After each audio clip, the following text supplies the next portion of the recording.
గోదావరి ఆవిర్భావం గురించి అనేకమైనటువంటి కథా వృత్తాంతాలు మనకి కనబడుతూ ఉంటాయి.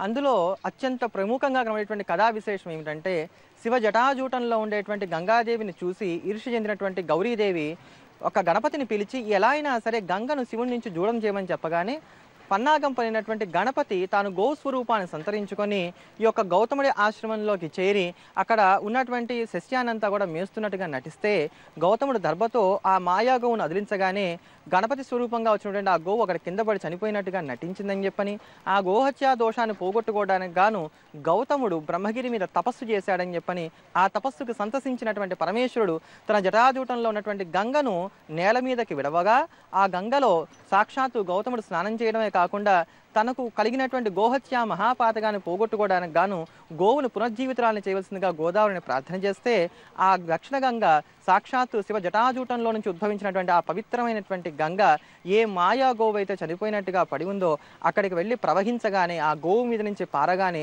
ఆ గోవు పునర్జీవితురాలైందిట. అందుకనే గోవు మీద నుంచి పారినటువంటి వారి నీరు గనక ఈ నదికి గోదావరి అనేటువంటి పేరు వచ్చిందని, ఈ గోదావరి నది భూమికి రావడానికి గౌతముడు కారణమయ్యాడు కనుక ఈ గోదావరి నదికి గౌతమి అనేటువంటి పేర్లు ఉన్నాయని చెప్పని మనకి పురాణం తెలియజేస్తూ ఉంది. అంతటి సుప్రసిద్ధమైనటువంటి గోదావరి నదికి సంబంధించినటువంటి పుష్కరాలు జరుగుతున్నటువంటి ఈ కాలంలో పుష్కర స్వరూపుడైనటువంటి నారాయణుడి యొక్క ప్రీతి కొరకు మనకున్నటువంటి సమస్తమైనటువంటి పాతకాలు కూడా హరించేటువంటి హరి స్తోత్రాన్ని శ్రవణం చేద్దాం, పరమ పుణ్యాన్ని పొందుదాం. హరి హరి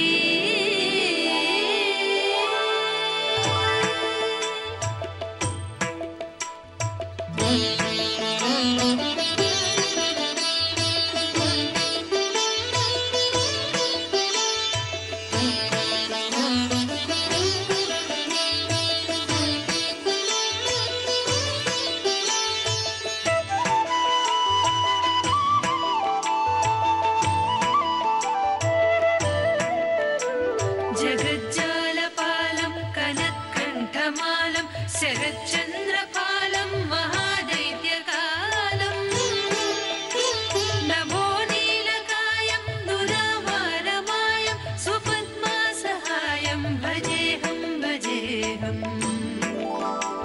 జగజ్జాలపాలం కనత్కంఠమాలం శరచంద్రపాలం మహాదైత్యకాలం నమో నీలకాయం దురావారమాయం సుపద్మాసహాయం భజేహం భజేహం.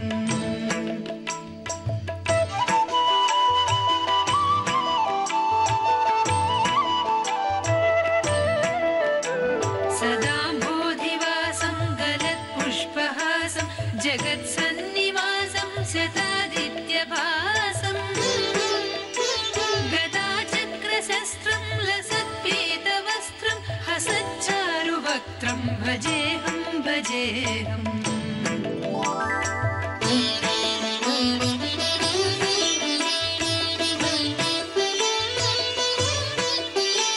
రమాకంఠహారం శృతివ్రాతసారం జలాంతర్విహారం ధరాభారహారం చిదానందరూపం మనోజ్ఞస్వరూపం ధృతానేకరూపం భజేహం భజేహం.